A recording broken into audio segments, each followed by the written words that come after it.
In this week's brand new episode of Hill Climb Monsters in Project Cars 2, we're going to live long and floor it as the Aston Martin Vulcan takes on our fearsome Azure Coast Hill Climb course.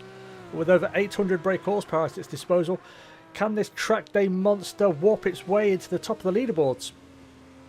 Let's go find out.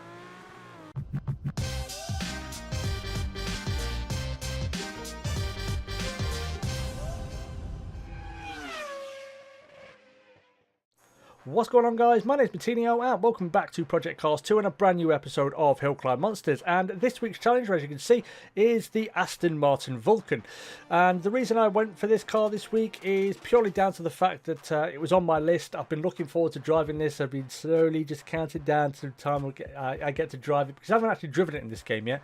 So I've been looking forward to this one for a while, so that's why we're doing it this week. And yeah, so taking a look at some of the stats now. Fairly impressive all around. Produced in 2016, it does fall into the track day A category. It's rear wheel drive. It's got a 6-speed sequential gearbox bolted to a whopping 7-litre naturally aspirated V12 that produces over 800 brake horsepower. 0 to 60 comes up in under 3 seconds. It'll go all the way to 224 miles an hour, providing you've got to stretch the road long enough. Weight is coming in at just under 3,000 pounds. It does feature both ABS and traction control, but there is no stability control present. Control difficulty and cornering speed are both set at 2 there. So yeah, like I said, fairly impressive all around. The Aston Martin Vulcan is rarefied air in the motoring world. I think there's only 24 of those produced, and 23 of them, if what I've read is correct, are purely track day cars. You cannot take them on the road at all. The one road legal one, I think it started off life as a regular track day Aston Martin, and I think they spent 18 months turning it into something that would be deemed as road legal. And the lucky owner of that car can at any time call Aston Martin and say, nah, put it back. I want a track day now. I want a track day car now. But if you are an owner of this, it's not all roses, because you have to get special approval from Aston Martin before you can take it to a track day. So you can't just say, get it out the garage, bung it on a trailer, take it to Silverstone for a track day and go driving for the day, and that'll be it. You have to get special approval from Aston Martin. So just imagine that conversation. You call them up and they tell you no, you can't. Right, I've spent how many millions of pounds on this car? I mean, I think it goes for about £1.5 million, and they tell you, nah, you're not taking it out, you're grounded. So yeah, it's not all roses and blowjobs. I just coined that phrase now. Let's turn that into a hashtag. Roses and blowjobs. So yeah, and I mean, it's not all bad though for owners of the Aston Martin Vulcan. Unlike those who own, say, a McLaren P1 GTR or a Ferrari FXX model, you can actually keep this at your house. It isn't kept by the manufacturer to be used when they decide to let you, or when you ask them politely if you can use it. So there you go. In terms of practice and setup, this thing, it wasn't too far away. It was pretty well dialed in from the start. It was just a bit of fine tuning in certain areas. I think it just had to be softened up a little bit, because it was a little bit rigid, as you imagine, from a car bred purely for the track on what would be essentially public roads around our hill climb course. So I did have to soften it up a little bit at the front and a little bit at the rear, play around with the tyre pressures a little bit with the differential. But like I said, there wasn't any really glaring problems that I had to sort of work and figure out and dial out with setup. It was pretty well dialed in from the start. It's just, if you drive it, I imagine it's going to be the same way. You just have to do a little bit of fine tuning just to get it exactly where you want it, and in terms of your driving style, and you'll be good to go there. So yeah, but as you can imagine from the practice side of it, there were a few accidents, and near enough all of them came at everybody's favourite accident black spot, the Magic Roundabout, and most of them were accidents like this. So as we come down, just take a little bit too much curb at the roundabout, and we've seen these accidents before, into the bollards, and that's pretty much it. It tears the front end asunder and it's game over. And like I said, most of the accidents like this, because you can actually take quite a lot of curb on the inside of that roundabout. So just finding the right measure of it was a little bit tricky, but we managed in the end. But yeah, let's take a look at the leaderboards though, and see what this thing should be aiming for in its run. So current best time on the leaderboards in the track day category for ourselves is held by the McLaren P1 GTR with a 6:21.1. I think it should be aiming for that. I mean, they both basically, hypercars, bred for the track, everything's there for it to go and beat the P1. I think it's down on power compared to the P1 by nearly 200 brake horsepower, but I don't know. I think it definitely has a chance of beating the P1. If you were to find, or you were to go looking for the fastest P1 time, sorry, the fastest Vulcan time on the board, you'd have to go all the way down to page number 11 and position number 109 at 756.4.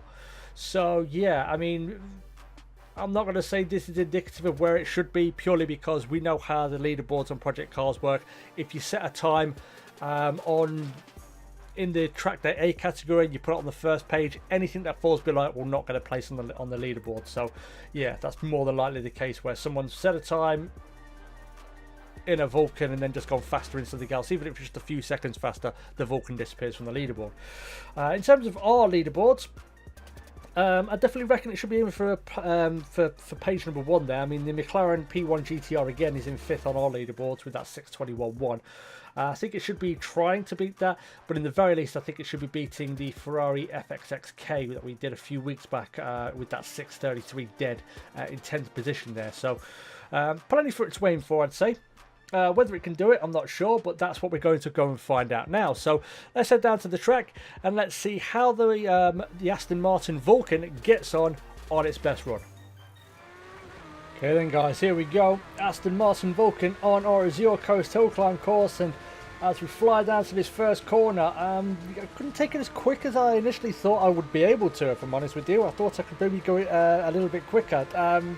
There is adjustable downforce at the rear, but there is none at the front, so it wasn't an issue that I could really work out there. And I did say that on occasions this thing could be slightly understeering at times, but also there is a little bit of oversteer as well that can catch you out through some of the longer corners. But we make it through the first section, very involved first section, and down towards the Magic Roundabout where we had our big accidents, or a number of big accidents in practice. But there we go, take a big chunk of curb and we get through there, just thread the needle as we always do, and down towards Stickman Squats now. And this was one of the more tricky corners. Just it can really bite you as soon as you get over some of those bumps going up the hill there. You unload one of the tyres, then you really can be in a lot of trouble, and it's very, very difficult to rein it back in. So you do have to be very gentle through there for the most part in this car, at the very least. But onto the happy highway, chance for a breather. Coming up to the crest, I did have to lift. Little lift, you just heard it there. Just had to give it a little lift. Otherwise we'd be going fully airborne, but up to 100 and nearly 185 miles an hour. And we drop off a bit of speed going through there, but we managed to take most of it as we go through Traffic Cone Corner. Now coming down into Stickman Squats. And yeah, again, this was one of the more tricky ones. I'm not sure what it was. Maybe it was a case that maybe I went a little bit low on pressures and the tyres were really overheating and not working as well as they should, or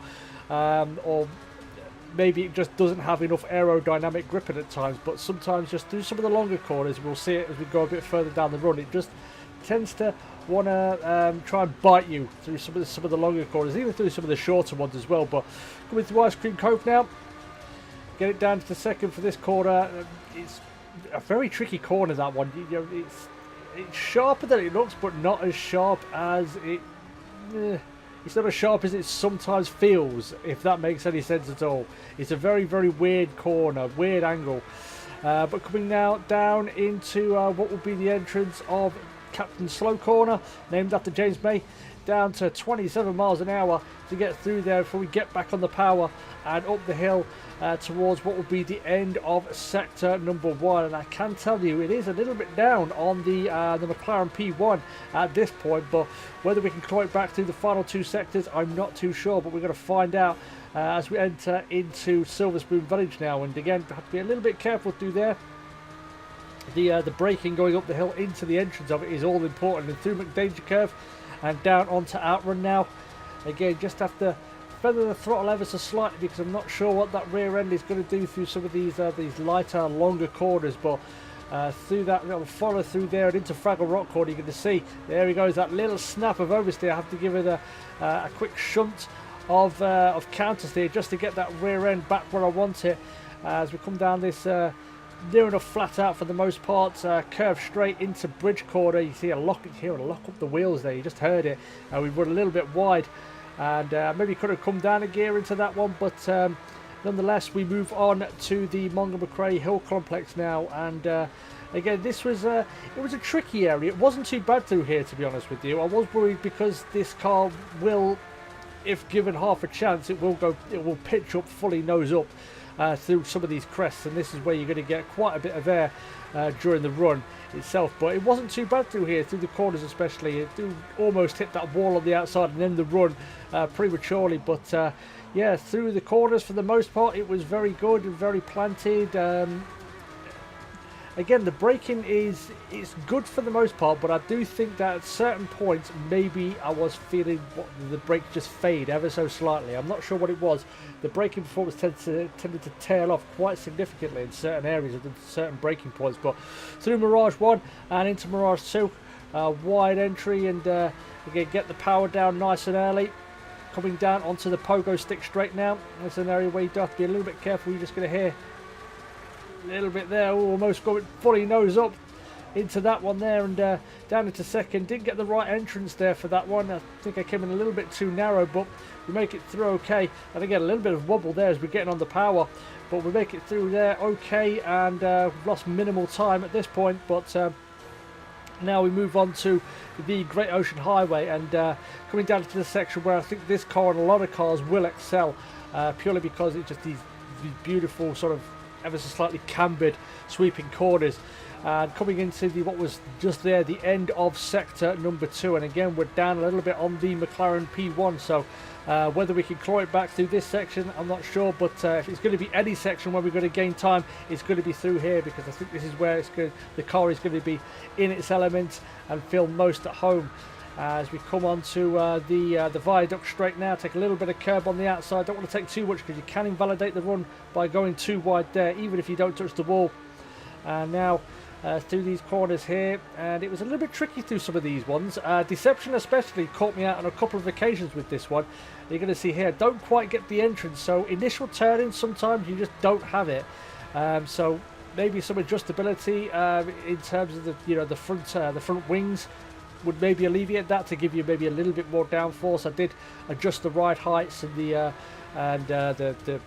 stiffness of the springs as well, just to maybe give us a little bit more on that front. But you're only going to get marginal gains when you're just having to adjust the suspension in order to try and gain maybe a little bit of downforce. But onto what will be Rocky Road now, and again, just having to feather the throttle, don't can't quite go as quick as you would like to, and actually maybe as I maybe could go in other cars. But we come now onto what will be the penultimate corner of this long right-hander, which can catch out cars with understeer, but we're okay this time. Get it down to third gear for this one, get the nose in. Hopefully, unlike last week, we're not going to clip the wall on the outside. We make it through and across the line in a time of 6 minutes 36.725. So not only has it not beaten the McLaren P1 GTR, but it's not got anywhere close. It's over 15 seconds back on the P1 GTR, and I can't help thinking that it is down to that deficit of horsepower potentially. It's got plenty of proc, it's got plenty of go in most areas, but 200 brake horsepower is a lot of power to give up to something, and this car is, I think it's a little bit maybe on the heavy side as well compared to the P1, so that could also factor into it as well. But nonetheless, a fairly respectable time. It doesn't unfortunately get to where I think it should have been on our leaderboards. Looking at it, it's not even beaten the Ferrari FXXK. With its time, unfortunately. All it can do is go into 12th position behind the Ford GTLM from a few weeks back. So yeah, disappointed. I was honestly expecting more from it, and I mean, if the time itself had have stood and we got a time on the actual leaderboard, it would have been in 21st place on page number 3 with that 636.7 there. So yeah, overall a little bit disappointed. I think it could have done better. I think maybe there are some things that could be done, but I think for the most part I got it as good as I possibly could. I think somebody else who may be better at setup can probably gain a bit more time and find, just through setup. But yeah, honestly, I was expecting to be closer to the P1, and the fact that it hasn't beaten the FXXK, which was a real handful to drive at times, and that was really understeery. I'm quite surprised. So, yeah, there you go then, guys. The Aston Martin Vulcan can only manage 12th and jump onto the second page of our leaderboards, unfortunately. So, there we go. So that's the end of today's episode, guys. So, thank you everybody so much for watching. If you did enjoy this video and would like to see more Project Cars 2 or general racing content from myself, make sure you hit that like button and subscribe. Also, be sure to let me know your suggestions in the comments, guys. If you have a particular car you would like to see me drive in this series, I'm always open to your suggestions. I've done quite a few of them already, and I will be doing more in the future. So if you have one, leave a comment down below. Also, be sure to go check me out on social media: Facebook, Twitter, Instagram. It's all down there in the description. Facebook especially, because I'll be putting more just general racing clips on there. It could be just full-blown dirt rally stage runs, it could be hot laps in Formula 1, it could be all manner of things, or some funny clips as well. I've already got a few on there, so make sure you go check me out. But again, guys, thank you so much for watching. Stay cool, and as always, I will catch you in the next video. Peace!